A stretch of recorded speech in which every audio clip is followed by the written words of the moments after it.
Oh, thrilled. So LeBron wins the title in 2012, and then the question becomes, how many titles is he going to win? How great can he be? I think he did 3 MVPs at that point.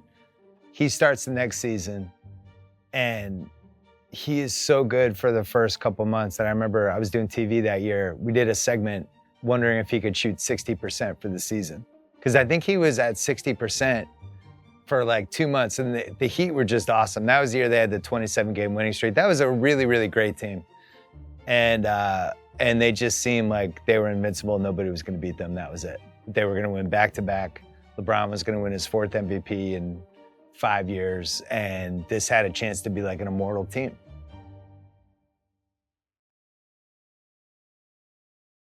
First of all, really boring season, right? I remember doing TV that year, trying to come up with segments, and it'd be like March, and be like, could the Knicks win the title? And we'd have to do like 6 minutes on that when it was clearly Miami was going to win. The streak was the only real fun part of the season.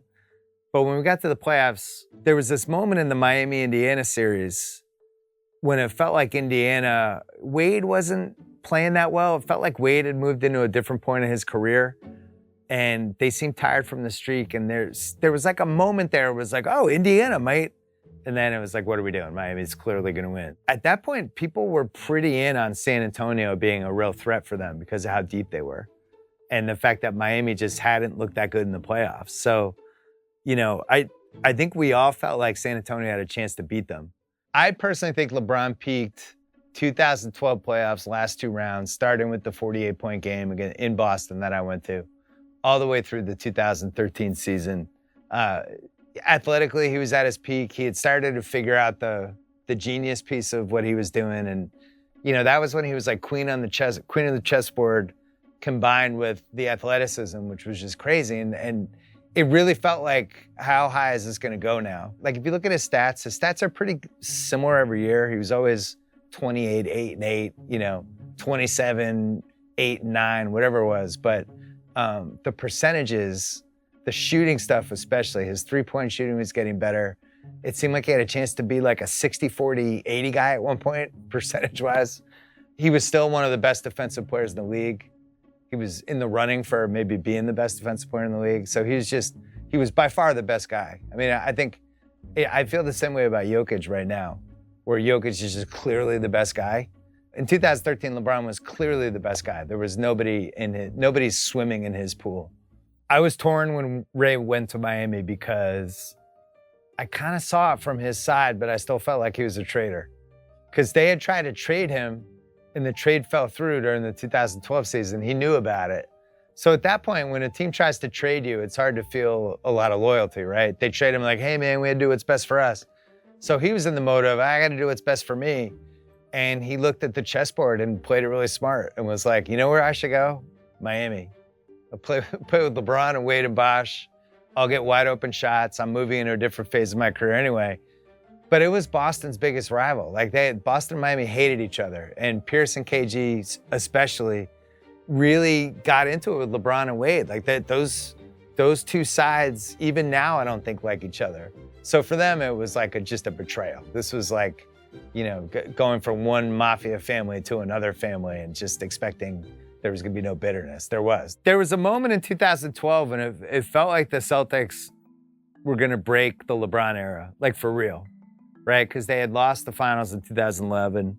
Then in 2012, they win in Miami in Game 5, and LeBron kind of stunk in that game. And Boston's talking all kinds of shit to him.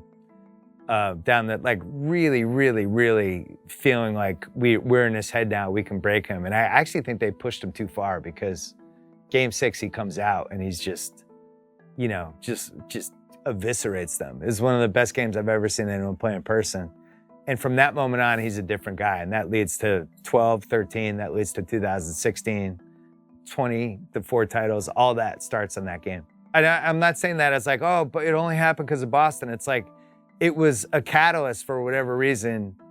He got over some hump. He was never that reliable at the end of games. And there was always a sense like you could get him, you could break him. His best playoffs were 2009 against Orlando when he just didn't have the help. But in 2010, like he cratered in that series. In 2011, it was even worse. Like his finals against Dallas, it felt like he was broken. So he kind of pulled it back in 2012. And then from that point on, he was fine. Miami should have lost the 2013 title. The Spurs blew it. And to this day, no NBA team has ever come closer to winning the title and not winning it. It's never happened in the history of the league. They had a lot of weird pieces. Like Kawhi was not Kawhi yet, but he was something. Parker was in his prime. Manu was tail end. Duncan was tail end. They had Popovich. They had Boris Diaw and good role players. And, it felt like the totality of what they were had a chance to beat Miami, but then Miami had LeBron. I think before Game 6, one of the things I said was, I really thought Duncan was going to have an awesome game because they're up 3-2. And he was at that great point that the great players get where they can summon it for like an hour. And Shaq had this moment in 2004 against the Pistons in Game 4 when it was like they really needed Shaq. And Shaq was just awesome. He had like 36 and 20. So my prediction heading into that game was like, I think Tim Duncan's going to be awesome in this game. Look out. So Tim Duncan had like 20 plus points in the first half. And I remember being like, oh, my prediction, it came true. But it really felt, as the game was going on, like, this is going to take Duncan to a whole other level, right? They're going to win this. He was awesome. This will be his 5th title. And now we will talk about Tim Duncan properly. Because I was always like, Tim Duncan, I always thought he had a better career than Kobe, which was a controversial opinion. But I was like, this is it. This is the last piece for him. And then it just flipped. San Antonio is up 5 with 28 seconds left. Miami misses the 3 coming out of the timeout. And there's 4 Spurs that go to get the rebound. And you can watch it. They're all like in a square and somehow the ball gets tapped out. And I think LeBron ends up hitting the 3 to cut it to 2. But when you watch it, it's nuts. It's like it's impossible that they didn't get the rebound. I don't even know, the geometry of it is impossible. So now they're down 2. They foul Kawhi. And by the way, the Spurs should have been up 6 because Manu missed one of the 2 free throws. But they fouled Kawhi. And I'm watching, we had this set that they would take down at halftime because we were up for halftime, they would take it down. And they would put it back up right before the end of the game. And it would kind of a little bit block the fans, which is why they would take it up and down. But we were watching it. We were on the far end where Kawhi was shooting the free throws. So it was in front of us. And then the Ray Allen shot was like straight on, ahead of us the other way.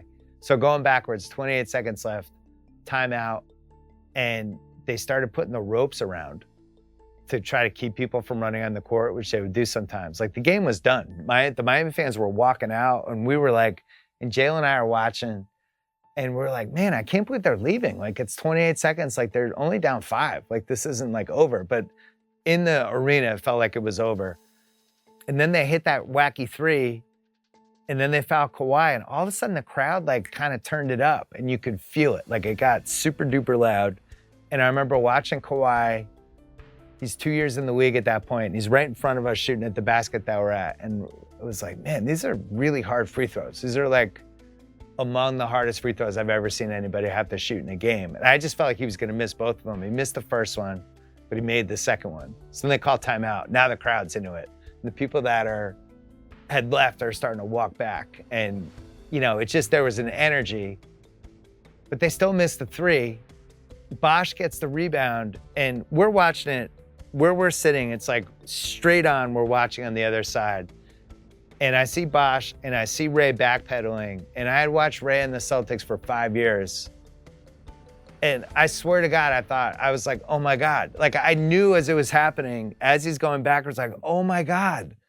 And then of course he got it off. And it was like, there's no question it was going in. And then it was pandemonium. James catches, puts up a 3.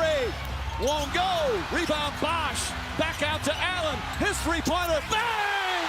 Tie game with 5 seconds remaining. And we were all just like, what happened? Was his foot on the line? That was another thing. We're looking at the TV like he couldn't have backpedaled perfectly and kept his feet behind the line, but he did. And we're watching on the TV and we're like, oh my God, that was a real 3. He made it. I thought it was one of the great athletic things I've ever seen in person. Because if like you and I went to a park and we just tried to imitate that shot, we wouldn't be able to do it. Like, first of all, going backwards like that, knowing knowing where you are, not stepping on the line, not stepping out of bounds, and then shooting a fall away with a guy running at you, the degree of difficulty is like a 10 out of 10. But the thing is, that's Ray Allen. And I remember writing about that game the next year, like Ray was like an OCD freak. Like he would just practice the same crazy shots over and over again. And that was one of the shots he would practice. How do I backpedal as fast as possible and shoot a three, like when I have a short time of span? Like he literally practiced the shot. So to him, it was just a three, but watching it in person, it was nuts. And then you kind of knew they were gonna win in overtime. I was at the game where Bird stole the ball against the Pistons.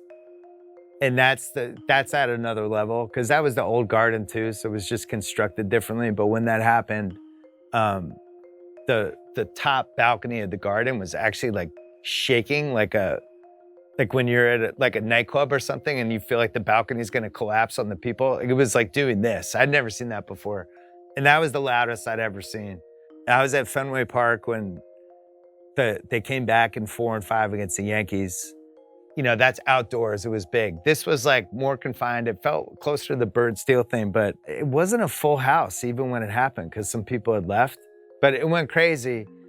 And then the Spurs, like, I think they tried to take it out. They had a chance to like potentially get a shot off and the time got screwed up. So Popovich ran on the court and he was yelling at people. I remember the post game, that was my first, because we all went around. Magic always had to go first. And I knew nobody was going to do the Popovich piece of it. And I killed Popovich after the game because I was like, I just can't, because we were saying it watching it live. How is Duncan not out there? Duncan's the 7th best player in the history of the league. And I just would trust him to get a rebound in traffic. And the irony of them not getting either of those rebounds that they needed. You know, the Heat getting 2 threes, but missing threes on each possession before they hit the three they needed to hit. Like, it's just crazy. Sometimes you can outthink stuff, and I just felt like they outthought themselves. And we felt that way watching it from our place. It was an all-time rip the heart out Game 6 loss. Like that's happened to Boston teams a couple times. It's really hard mentally to even think as an athlete how you would bounce back from that when you're that close. You know, like the Red Sox in '86 had the Game 6, need 3 outs, get the first 2, 14 pitches, we can't get the 3rd out, and the Mets come back and they beat us. It's like, you can't ever bounce back from that. So with the Spurs, it was like, there's no way they'll bounce back from this. But they came out hot in Game 7. They were playing well. They had good matchups. Like the Heat they had a lot of trouble guarding Tony Parker. Nobody in the Heat other than LeBron was even really playing that well. I don't think they win a year later, so in a weird way, it kind of evens out. Because I think losing in 2013 set up 2014. So in a weird way, it worked out. They were just playing such good basketball. The Spurs really, what they did in the finals, and you could feel it coming. I remember being on TV the last couple games, and I was like, I think Miami's done. Like, I think this is a wrap. And it wasn't like trying to do the, first take thing, saying a crazy thing. I really felt like what they did to them in Game 3, I was like, I think they've solved them. Miami's not good enough collectively. The way they're moving the ball, they're getting good shots. I think they can smell it. I think they're going to finish them off, and they did. Like that, all 3 of those games in Miami, none of them were close. I think the Spurs led by 15 to 20 in all of them, and it was just an ass kicking. The things I remember are standing there with Jalen, watching the ropes, watching the first and second Kawhi free throws, and just being like, holy shit, this is fucking intense. And then seeing Bosh getting the rebound and watching Ray go backwards and knowing it was gonna happen. Not to sound like, oh, I knew it was gonna happen, but I'd watched it on Boston for 5 years of my life, and just watching directly in front of me, him going backwards and like, he's gonna fucking make a 3. Because I wanted San Antonio to win. I liked Tim Duncan. And it was more fun for our show if, you're rooting for content. It was a more fun story if San Antonio wins and we're like, oh my God, what does Miami do now? Not only was it the greatest shot I've ever seen in person, it's the greatest shot in the history of the NBA, and it's not even an argument. It's the greatest. Like, you could argue in other sports, like what's the greatest home run? What's the greatest touchdown pass? What's the greatest hockey goal? You can go all the way through, but this is like inarguable. This is the greatest shot anyone's ever made. It swung a title. It had the highest degree of difficulty. there's no other shot in the argument. I was so sick between 6 and 7. I was like in my hotel room. It was like fucking like a Tarantino movie.